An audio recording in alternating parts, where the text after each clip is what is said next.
Os Lobos Não Choram, de Farley Mowat.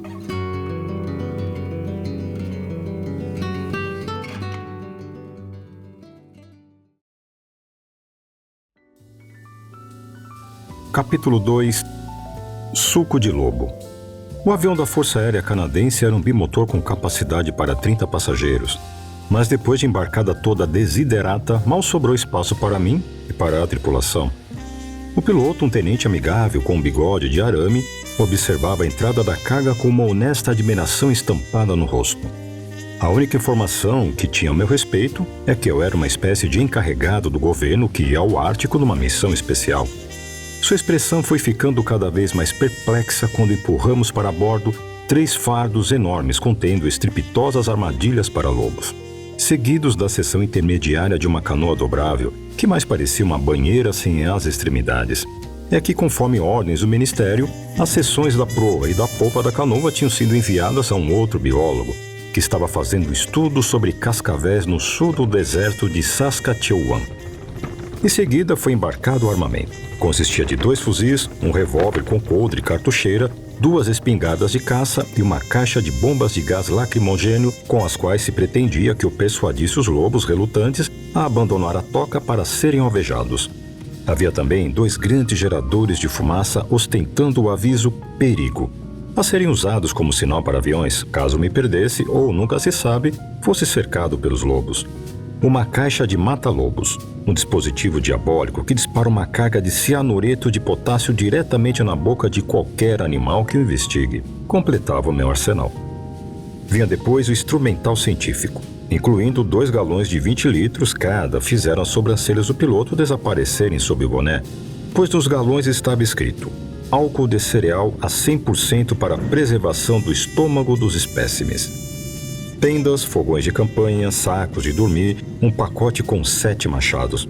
Até hoje não sei por que 7, pois eu ia para uma região sem árvores, onde até mesmo um único teria sido supérfluo. Esquis, sapatos para neve, arreios para cães, um radiotransmissor receptor e inúmeras caixas e fardos, cuja conteúdo era tão inescrutável para mim como para o piloto, foram postos a bordo. Quando tudo estava embarcado e bem amarrado, o piloto, o copiloto e eu nos arrastamos sobre a massa de equipamentos até nos encravarmos na nacela.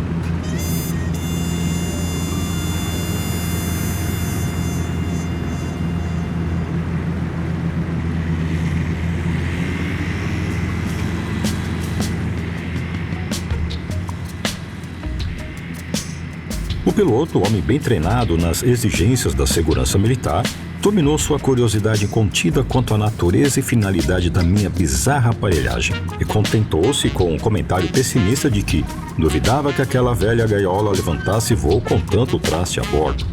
No íntimo, eu também tinha minhas dúvidas, mas, embora o avião chacoalhasse e gemesse lugubremente, acabou decolando. O voo para o norte foi demorado e sem incidentes, a não ser pelo fato de termos perdido o motor sobre James Bay, o que nos forçou a completar a viagem a uma altitude de 150 metros, enfrentando um nevoeiro bastante espesso. Por algum tempo, esse pequeno transtorno tirou da cabeça do piloto o problema de quem eu era e que eu ia fazer, mas, quando aterrissamos em Churchill, ele não pôde mais conter a curiosidade. Eu sei que não é da minha conta. Começou quando nos encaminhávamos para um dos hangares. Mas escute aqui, meu chapa. O que você vai fazer? Respondi afavelmente. Vou passar 1 ano ou 2 morando com uma matilha de lobos. Só isso. O piloto fez uma careta, como um garoto que acabasse de ser repreendido por uma impertinência. Desculpe, nunca devia ter perguntado. Aquele piloto não estava sozinho em sua curiosidade. Quando tentei tomar as primeiras providências em Churchill para arranjar um avião comercial que me levasse para o interior, a inocente explicação do meu objetivo, junto com a admissão honesta de que não tinha a menor ideia de onde, naquela natureza quase inexplorada, queria montar acampamento, suscitava olhares hostis de descrença ou piscadelas conspiratórias. Contudo, eu não estava deliberadamente tentando ser evasivo, apenas procurava seguir a ordem de operação que me fora baixada em Ottawa.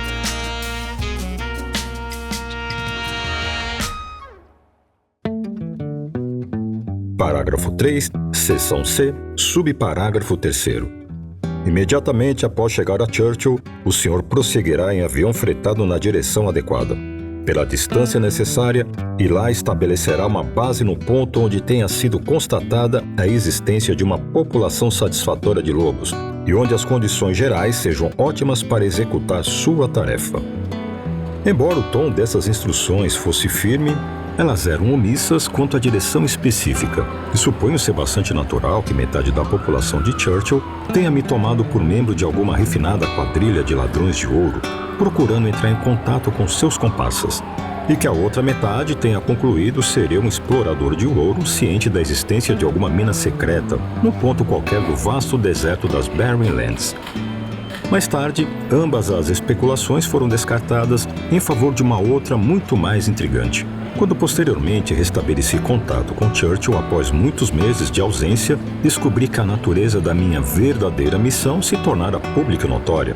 Como então fiquei sabendo, eu tinha passado aqueles meses sobre um bloco de gelo flutuante em torno do Polo Norte, controlando as atividades de um grupo de espiões russos que também vagueavam no seu bloco de gelo. Minhas 2 latas de álcool de cereal eram na verdade vodka, com o que eu soltaria a língua dos russos, sempre sedentos, para ter acesso aos seus mais bem guardados segredos. Uma vez divulgada essa história, eu me tornei uma espécie de herói. Mas como ainda não tinha adquirido esse status, quando o vento me cortando, afundava na neve das ruas de Churchill tentando encontrar um piloto que me levasse a um destino desconhecido, não achei ninguém disposto a ajudar.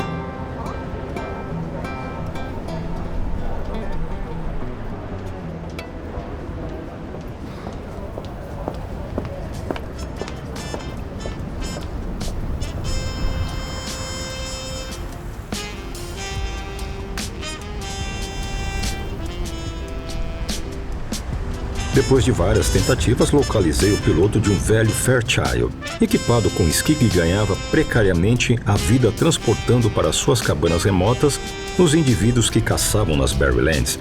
Quando expus o meu problema, ele se exasperou. Ouça, meu velho! Gritou. Somente malucos podem esperar que alguém frete um avião para ir em algum lugar que não sabe onde fica. E somente malucos podem esperar que um cara engula essa história de alguém morar com um bando de lobos. Vá procurar outro piloto, está bem? Estou muito ocupado para brincadeiras. Mas na ocasião não havia outros pilotos na Sortuna Churchill, embora pouco antes da minha chegada houvesse 3. Um deles fizera um erro de cálculo ao tentar aterrissar no campo de gelo da Baía de Hudson, com o intuito de alvejar um urso polar. O urso foi o único sobrevivente da tentativa. O segundo estava em Winnipeg procurando obter um empréstimo para comprar um avião novo, já que a asa de seu aparelho permaneceria em terra por ocasião de uma decolagem. O terceiro era, naturalmente, o que estava muito ocupado para brincadeiras. Uma vez que não podia me ater estritamente às instruções recebidas, fiz o que me pareceu mais acertado e radiografei para Ottawa pedindo novas ordens. A resposta chegou rápido, 6 dias depois.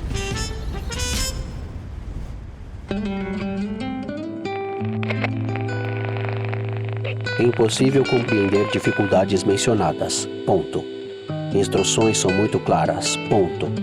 Se cuidadosamente observadas, nenhuma dificuldade deveria surgir. Ponto.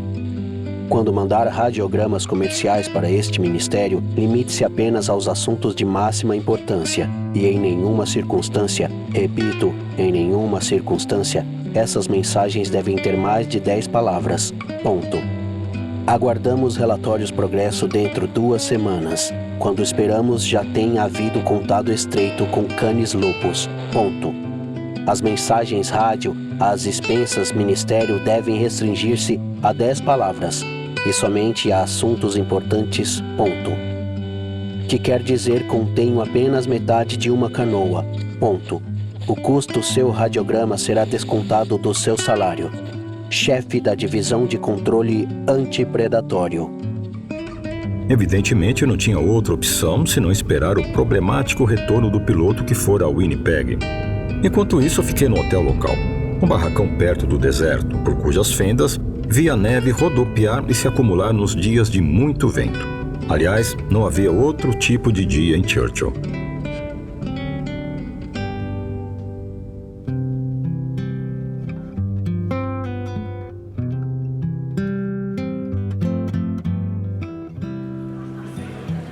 Apesar de tudo, não fiquei ocioso. Naquela época, Churchill estava repleta de missionários, prostitutas, membros da polícia montada, contrabandistas de bebida, caçadores e contrabandistas de peles, comerciantes de pele honestos e outros tipos interessantes, todos eles grandes entendedores de lobos, como ficou demonstrado. Um a um, eu os abordei e anotei cuidadosamente o que tinham a dizer.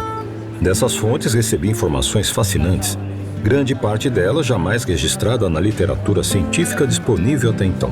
Descobri que, embora os lobos tenham a reputação de devorar anualmente várias centenas de indivíduos na zona ártica, eles jamais atacam uma esquimó grávida.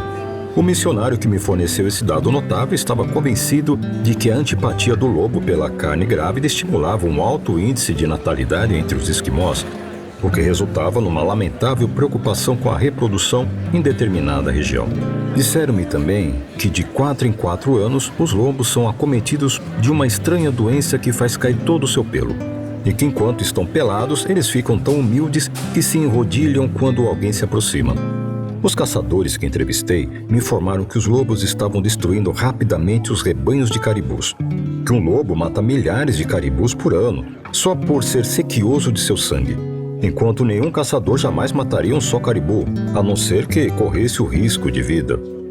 Uma das funcionárias do hotel acrescentou a estranha informação de que após a instalação de uma base aérea americana naquela região, a população de lobos tinha aumentado incrivelmente, e que a única coisa a fazer quando mordido por um deles era dar-lhe uma boa mordida de volta.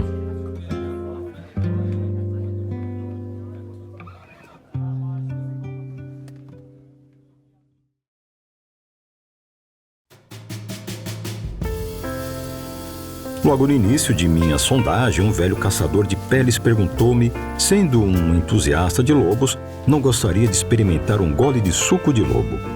Respondi que a bebida não me atraía, mas como eu era um cientista e tudo quanto se referisse a lobos era milho para o meu embornal, queria experimentar. Então o velho me levou até um único boteco de Churchill, que em condições normais não teria conhecido, e me iniciou no suco de lobo. Uma mistura que consistia em algo chamado cerveja de alce, prodigamente adulterada com álcool anticongelante obtido com soldados na base aérea. Apresentei meu primeiro relatório, logo após meu batismo com suco de lobo. Escrevi-o à mão. E talvez por sorte, tendo em vista a minha permanência no emprego, a letra era absolutamente indecifrável. Ninguém em Ottawa conseguiu ler uma só palavra. A partir desse fato, assumiu-se que o conteúdo devia ser erudito ao extremo. Quero crer que esse relatório ainda esteja nos arquivos do Ministério e ainda seja consultado por especialistas do governo à procura de dados técnicos sobre lobos. No mês passado, encontrei um biólogo que o tinha visto. Ele me garantiu que muitas autoridades o consideravam a palavra definitiva sobre o Canis lupus. Durante minha permanência forçada em Churchill, não somente vim a saber de muitos fatos curiosos sobre os lobos, como também fiz uma descoberta independente, talvez de importância até maior. Descobri que quando se misturava a cerveja de alce, uma quantidade moderada de álcool de laboratório que me fora fornecido, o resultado era um tipo de suco absolutamente ambrosíaco. Tive o cuidado de acrescentar 15 caixas de cerveja de alce à minha desiderata. Também comprei vários galões de formol, que, como qualquer agente funerário pode confirmar, é pelo menos tão bom quanto o álcool de cereal para preservar o tecido do animal morto.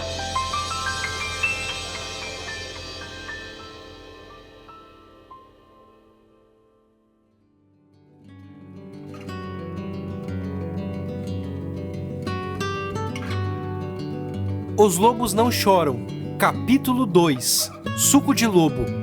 Conta com as vozes de Natan Prado como piloto de aeronáutica, Matheus Azevedo Zarzas como piloto de Fairchild, Márcio Oliveira como chefe da divisão de controle antipredatório. Direção: Lucas Saguista. Assistente de produção: Andy Fonseca. Tradução: Maria Cristina Gamarães Ariane e Vanderlei Rodrigues da Silva. Narração: Carlos Alberto Neves. Edição de áudio e sonoplastia: Natan Prado. Revisão técnica: Andy Fonseca e Jefferson Santos.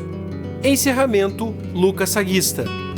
Esse projeto conta com os seguintes incentivadores: Alodia Perch Royer, Anderson Viana, Endi Fonseca, Caetano Grego, Carlos Alberto Nunes, Daniela Sakai, Elbio Duarte Júnior, Jefferson Santos, Guilherme Rodarte, Guilherme Santos, Guilherme Vitielli, Hiroshi Kozonoi, Ivo Mateus Lopes, Jesus Ederaldo Barbosa, Josiane Santiago, Julian Von Karma, Júlio César Castro, Kenzo Kozonoi, Leandro Matos, Lucas Saguista, Manuela Gabarrus, Mariana Araújo, Melânia Fiô, Mi Kozonoi, Natan Prado, Patrícia Kozonoi, Regina Santiago, Rejane Santiago Barbosa e Laila Moraes. Encerramento, Lucas Saguista. Os Lobos Não Choram é uma produção do Quartel Canvete Studios.